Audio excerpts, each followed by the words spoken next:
میں جلدی پیش کروں گا. بسم اللہ. پہلا جملہ کتاب سے ہے, دوسرا جملہ میرا. سبحان اللہ.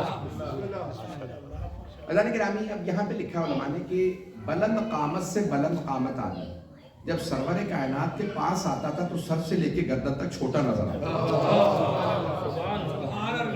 خالق کو یہ منظور نہیں تھا کوئی ان سے اونچا نظر آتا. اب اگر یہ کسی کو ہاتھوں پہ اٹھا لیں یا کاندھوں پہ بٹھا لیں تو پھر مانے نا خالق نے اجازت دی تھی. میں نے کہا تھا پہلا جملہ کتاب سے, دوسرا میرا. غور کرتے چلے جائیں کہ جہاں تک آپ سنیں گے میں معجزات کو پیش کروں. جسد مطہر میں لکھا ہے کہ جہاں پہ آپ چلتے تھے, کچے پہ بھی اگر چلتے تھے تو بعض اوقات نقش نہیں بنتے تھے, مٹی پہ ریت پہ نقش نہیں بنتے, اور بعض اوقات چٹانوں پہ پاؤں رکھتے جاتے اور نقش بنتے جاتے. صحابہ کرام نے سوال کیا یا رسول اللہ, جب آپ بعض اوقات مٹی پہ چلتے ہیں تو نقش نہیں بنتے اور بعض اوقات چٹانوں پہ بھی نقش بن جاتا. آپ نے دیکھا قدم گاہ کی زیارت کی, ائمہ اہل بیت کی, مولا علی کے قدم کی, مولا امام رضا کی, حضرت ابراہیم کے, رسول خدا کے قدم مبارک کے نقش پا کی نشان ہے چٹانوں پہ. تو یہ ایک معجزہ تھا معصومین کا, جب اگر بعض اوقات کھڑے ہوتے تھے تو وہاں نقش بن جاتا. تو آپ سے صحابہ نے پوچھا یا رسول اللہ مٹی پہ چلتے ہیں تو نقش نہیں بنتا, چٹانوں پہ پاؤں رکھتے ہیں تو نقش بن جاتا ہے. تو آپ نے فرمایا مجھے اپنے نقش پا پہ پورا اختیار, جس سے نقش پا پہ اختیار ہو یا اسے دلوں پہ کوئی اختیار نہیں, اسی لیے تو ان کا نام احمد مختار ہے. بتانے کے نامی جناب سرور کائنات کے جسم مبارک کے علماء نے معجزات لکھی. کہتے ہیں آپ کے بدن سے خوشبو آتی تھی, اگر کہیں سے آپ گزر جاتے تھے تو 1 سے 2 دن تک خوشبو آتی رہتی. خوشبو بتاتی تھی یہاں سے محمد گزرے. رسول خدا کے جسم مبارک میں بے انتہا خوشبو.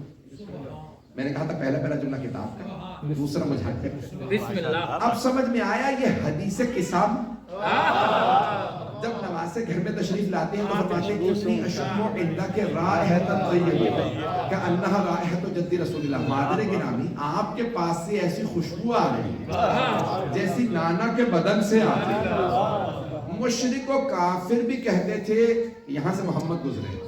جب پوچھتے تھے نا لوگ کہ کیسے پتا, کہ ان کی خوشبو خاص ہے, کہ کسی عطر میں نہیں ہے, کسی پرفیوم میں نہیں ہے, کسی گلاب میں نہیں, کسی پھول میں نہیں, جیسی خوشبو ان کے بدن سے. رسول خدا کے بدن میں خاص خوشبو تھی.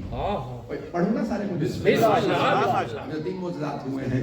بتانے کے نامی رسول خدا کے جسم مبارک ہے. ایک اور آپ کا معجزہ تھا, یہاں تک کہ صحابہ کرام بھی سوال کرتے ہیں, کہتے ہیں کہ جواب سرور کائنات پہ مکھیاں مچھر نہیں بیٹھتے, حشرات الارض نہیں بیٹھتے تھے. تو آپ سے پوچھا کہ یا رسول اللہ یہ مکھیاں ہمیں تنگ کر رہی ہیں, ہم مکھیاں اڑا رہے ہیں, یہ آپ پہ کیوں نہیں بیٹھتی؟ کہا میرے چاروں طرف حصار, یہ مجھے اذیت نہیں دے سکتی.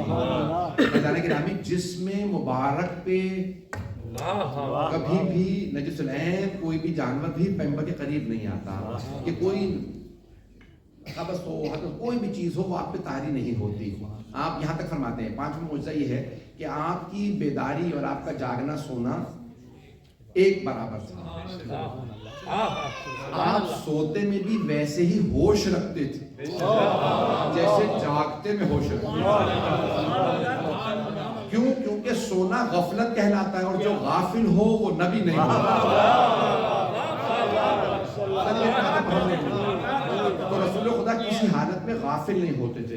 ہے نا روایات کے اندر ہے, شیعہ سنی کتابوں میں ہے کہ جب نماز پڑھے ہوتے تو صحابہ سے نماز کے بعد فرماتے تھے مجھ سے پہلے رکوع میں مت جایا کرو, مجھ سے پہلے سجدے میں مت جایا کرو. تو کہا یا رسول اللہ جب آپ نماز پڑھا رہے ہوتے تو آپ کا رخ ہوتا قبلے کی طرف, ہم آپ کی پشت پہ ہوتے, تو یہ آپ کو پتہ کیسے چل جاتا ہے, یہ آپ صحیح سے کیسے بتاتے ہیں فلاں بھئی آپ تم مجھ سے پہلے رکوع میں چلے گئے تھے, رکوع میں مت جایا کرو. تو یہ آپ کو پتہ کیسے چلتا ہے کہ رکوع اور سجدے میں پہلے چلے جاتے ہیں؟ آپ نے فرمایا جیسے میں سامنے سے دیکھتا ہوں ویسے ہی پشت سے دیکھتا ہوں, میں بالکل ویسے ہی دیکھتا ہوں, اس لیے آپ کبھی غافل نہیں ہیں. پڑھوں نا سرور کائنات کے جسم مبارک کے معجزات, آپ کے منہ مبارک بڑھتے نہیں تھے تاکہ ایسا نہ ہو کہ کاٹ کے پھینکنے پڑے. صرف ایک حجت الوداع کے موقع پہ جب آپ نے حج کیا تو آپ نے سر کے بال مونڈے, سارے صحابہ نے کہا منہ مبارک اپنے ہاتھوں میں لے, گرنے نہیں دیے, سب نے بانٹ لیے. آج تک اسے کہا جاتا ہے منہ مبارک کو کہ اس میں خوشبو بھی آتی ہے, اور اگر آپ کہیں پہ دیکھیں تو وہ بڑھتا بھی ہے. پتہ نہیں لوگ ہیں یا نہیں. آپ دنیا بھر میں چلے جائیے تو حضرت بل کے نام سے کشمیر میں اور مقامات پہ آپ کو مزارات ملیں گے, اور جہاں جہاں پہ بھی ترکی وغیرہ میں جہاں جہاں پہ بھی مبارک کی زیارت ہے وہ لوگ کہتے ہیں کہ وہاں پہ دعا مانگو قبول ہوتی.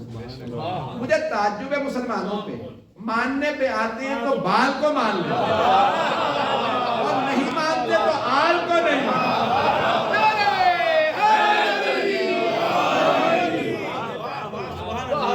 بات سے معجزات ہوئے, چند اور معجزات پیش کروں. بسم اللہ گرامی. جس صدر مطہر میں ایک آپ کی خصوصیت یہ تھی کہ اگر کبھی بھی کوئی بیمار ہوتا تو آپ اسے اپنا لعاب دہن لگا دیتے. لعاب دہن لگاتے تو اس کو شفا مل جاتی. اور اگر آپ کھارے پانی میں ڈال دیتے لعاب دہن تو وہ میٹھا ہو جاتا. خشک کنویں میں ڈالتے لعاب دہن تو وہ پانی سے بھر جاتا. سوچیں جس کے لعاب دہن کا اثر ایسا ہو, ان کے خون کا اثر کیسا ہو.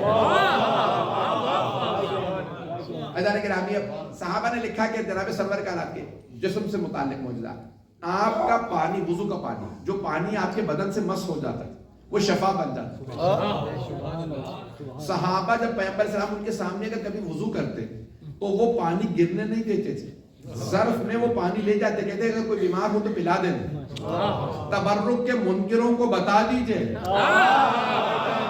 صحابہ تبرک کو مانتے تھے.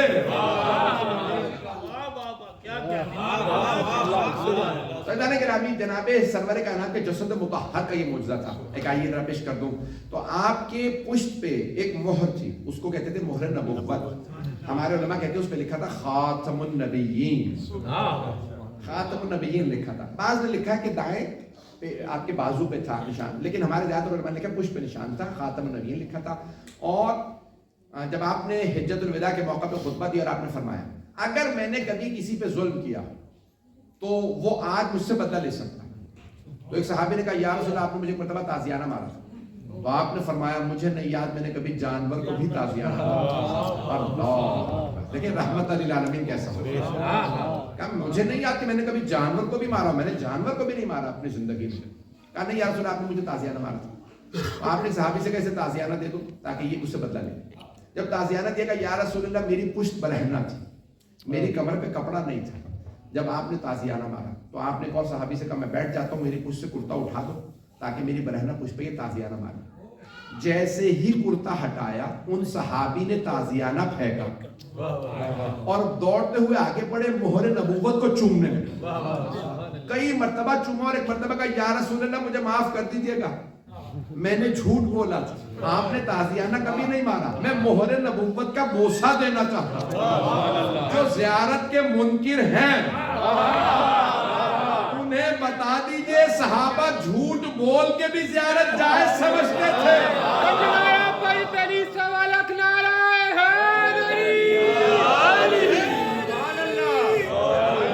میں مکمل کروں یا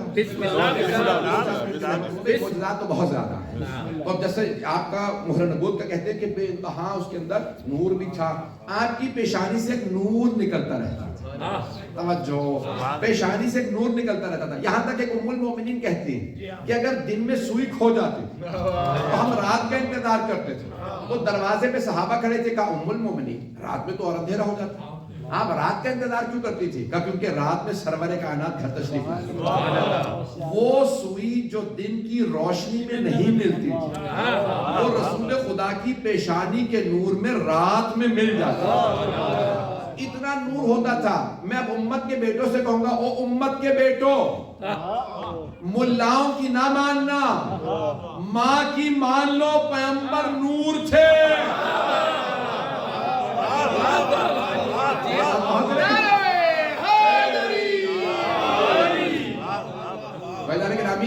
ام المومنین فرما رہی ہیں کہ پیشانی سے نور نکلتا تھا, سر پہ ایک ابر رہتا تھا, ابر ایک بادل رہتا تھا.